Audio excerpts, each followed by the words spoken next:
Bismillahirrahmanirrahim. Assalamualaikum and hello everyone. I'm Fauzi. So in this video, I'm going to be talking about final year project under design panel.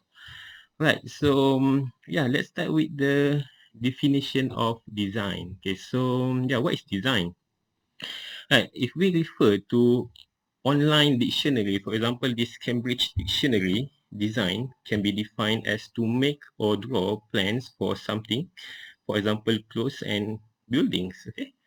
So yeah, if we refer to other dictionary, this Merriam-Webster, okay, design can be defined as these four definition, right? So actually, design, the definition of design is depends on the design context or maybe the application of the design.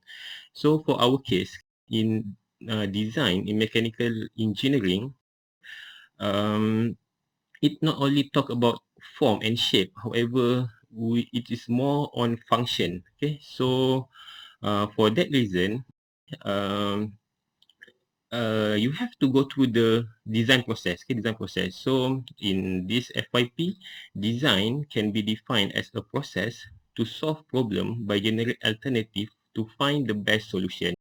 So basically in this FYP, you will be given a problem and then you as the mechanical design engineer need to generate the best solution, okay, for the problem, right?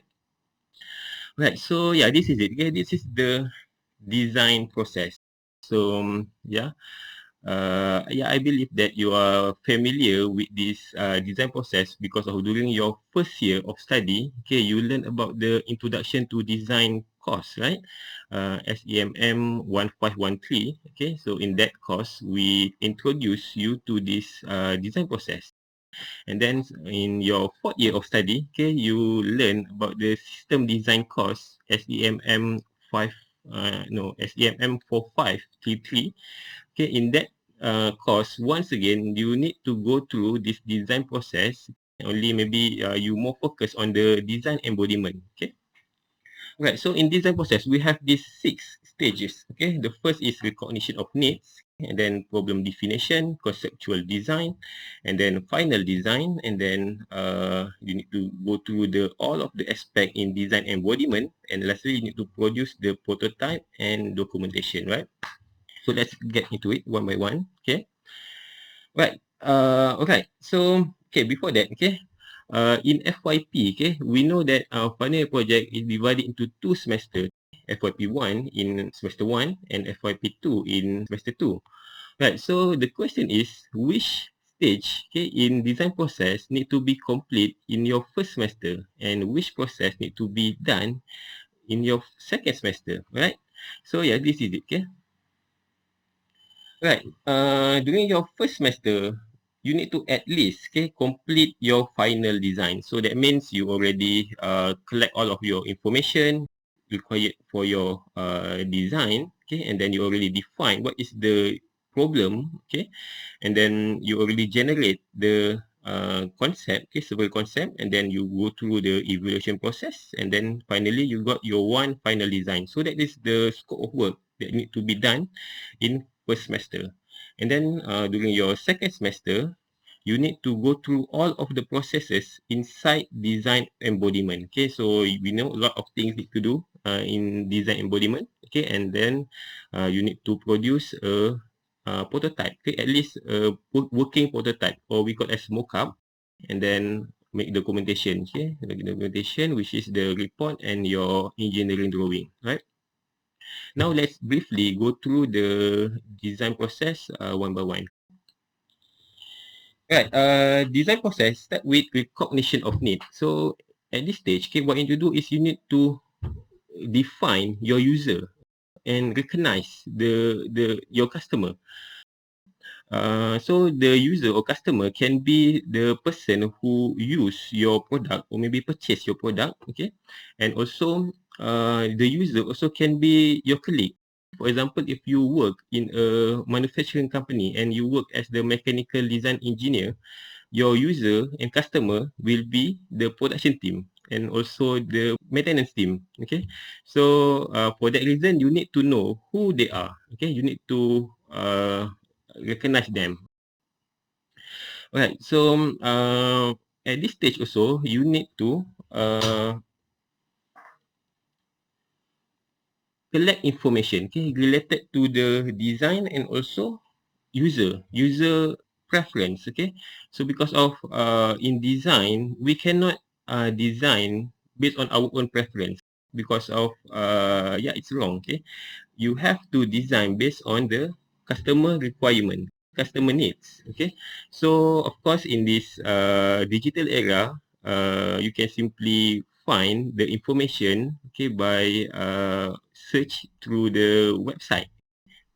However, in this FYP, we need you to be on the field, okay. So that means we expect that you conduct case study, okay, survey and maybe interview, and hopefully you feel the problem by yourself, okay. You try to experience the process of the product that you have to design, okay. Right, so what's next? This is the second stage of design process, problem definition, okay. So after you collect all of the data required for your design and you already know who is your user, and then identify what is their problem, and then you know what is their expectation and their preference, and then what you need to do is you need to do the so-called brainstorming, okay. So in this stage, what you need to do is you need to organize your data, okay. You need to arrange, you need to make the category, okay, and then put inside these maps. It can be yeah, mind map, or maybe bubble map, or maybe objective tree, okay. Depends on your information suitability. What is the best to analyze your data, okay. So by doing this brainstorming, okay, you have to recognize really what is the design aspect that you have to focus, okay. What is the highlight that you need to solve, I mean the problem that you need to solve. Right, so after you uh, after that, okay, what you do is you summarize, okay, all of the design expectation, or maybe the criteria inside this product design specification, or PDS, okay. So PDS actually is a set of document, okay. It's a set of document that contains all of the design criteria. So yeah, you need to specify all of the design criteria that you need to solve in your design. So yeah, yeah, this is the example of PDS. Okay, actually it's not only this, okay, it is a long document actually. Okay? So basically, it consists of criteria. What is the design criteria? Okay, and then you need to specify the specification of each criteria. Okay, so the specification need to be in a measurable unit. So for example, for size, you need to define the length, the width, and the thickness, okay, of your product. You need to put range, okay, in millimeter or meter specifically. And then same goes to the weight. Okay, the weight you need to put range. Okay, what is the expected weight of your product? So how about the criteria that don't have any measurable unit? For example, aesthetic, okay. So for aesthetic, you need to put it in scale, okay. So for example, from the scale 1 to 5, what is the expected level that you need to achieve in your design? Right now, it's a third stage in design process. It's a conceptual design. So this is the stage where you express your creativity, okay, to solve the problem. So yeah, before you start sketch, okay, your product, okay, your design, you need to make this so-called functional decomposition. So at this stage, what you need to do is, yeah, make this some sort like a flow chart that has input, okay, and output, and then the black box in the middle. So inside this black box, you need to put the flow of the function, okay, for your products, okay, the flow of the function. And maybe you need to put the mechanism, what is required inside your design, your product. So after you finish, make the flow chart, and then you need to do this morpho-legal chart. Okay, so morpho-legal chart actually consists of function and series of component, okay, or option. So function actually is based on the functional decomposition flow chart.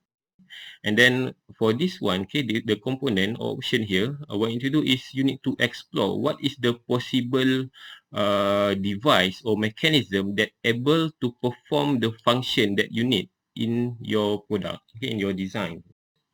You need to explore whatever possible um, option that able to perform the function.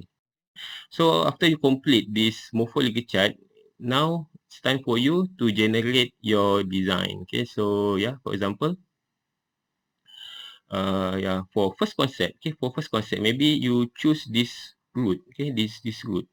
However, the selection of component actually is not simply make good. However, you need to have your own justification why. Okay, why this route need to be like this. You cannot simply randomly choose the route. You need to justify why the route is like this. Why you select this component for each function. So that's gonna be your first concept. Okay, and then same goes to second concept, third concept, and so on. Right.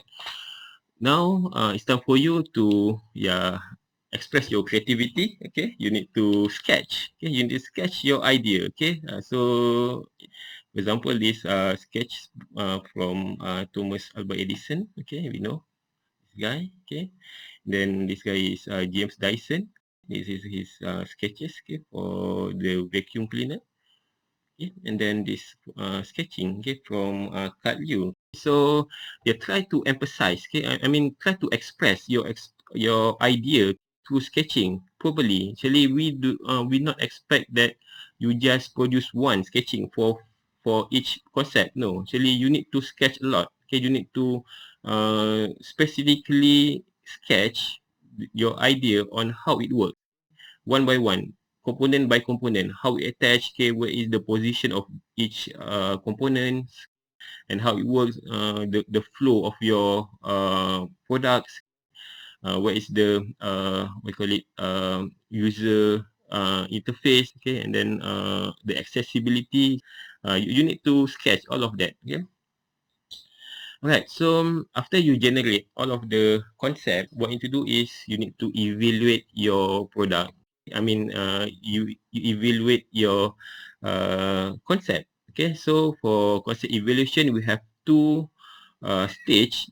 The first is screening and second is scoring. So this is the screening matrix, okay, where what you need to do is you need to assign one datum. Datum actually is a reference, okay, reference where all of the concept you need to be compared with the datum, okay. So the datum can be existing product or maybe one of your concept. So just just compare and then give the mark. Either it's minus, okay, for less, and then plus for better. Then after you finish the screening, you need to proceed with scoring. So in scoring, you need to put weightage, okay, for each criteria. Weightage for the each criteria, and then based on your mark here, okay, on the screening, you need to make the mark, okay. For example, one, okay, one mark for plus, okay, and two for plus plus, and then negative one for minus, and negative two for double minus. So yeah, from that you can get the mark for each concept. Okay, and then of course the best, the highest mark will be the final design, okay, final concept. Okay, so actually for final design, actually it's not stop here. Okay, actually you still can improve or revise, okay, your design to make it the best solution, okay, for your design problem. Right. Right. So the next stage is so-called the design embedment. So if we refer, okay, to this chart, design embedment is located here. Okay. So for design embedment, you got a lot of things to do. Okay. The first is, yeah, you need to assign the material and manufacturing process for each parts, okay, not for the whole product. However, for each part, you need to define one by one what is the material and what is the manufacturing process, okay. And then of course you need to make the modeling, 3D modeling, okay. And then you need to assign the size, okay, of your parts. So for sizing, you need to have your own justification why the size like that. Actually, we expect that you make analysis, okay, for sizing. And then of course you need to assign tolerance and conduct analysis, okay. Analysis, for example, DFMA, DFMA, and also FMEA. Right, so inside embodiment also you need to perform the motion study, okay, motion study and also final element analysis, okay, by using software. Right, so that's about the embodiment, okay. And then finally what you do is you need to produce the prototype and documentation. So for prototype, we need you to produce, okay, at least working prototype or so-called mock-up, okay, mock-up to make sure that all of the mechanism can work. And then of course you need to produce the 3D model and also 2D engineering drawings. Right, so I think that's it. Okay, that's it for the design process. So next, let's talk about the design tool and resources. Okay, so as a mechanical design engineer, okay, you need to be tech savvy. So for this FYP, okay, you need to use software. For example, for modeling, maybe you can use CAD software like AutoCAD or maybe SolidWorks, okay, or maybe CATIA and Yami Pro E. Okay, and then you need to conduct fine element analysis. Maybe you can use ANSYS, Nastran, or maybe Abacus. And then also, maybe you want to use, maybe you want to make animation.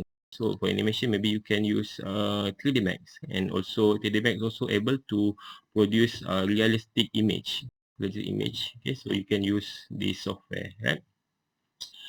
Right, so for this FYP project also, we expect that you need to explore the related standard and codes, okay, that is related to your product. So yeah, actually it's good, okay, to explore this standard, because of we are engineers, okay, we need to, our design need to comply with the standard, industrial standard. So yeah, I think that's it, okay, that's it for this brief introduction of our final year project. So I think that's it, okay. So yeah, good luck and yeah, till next time. So yeah, assalamualaikum and bye bye. Bye bye.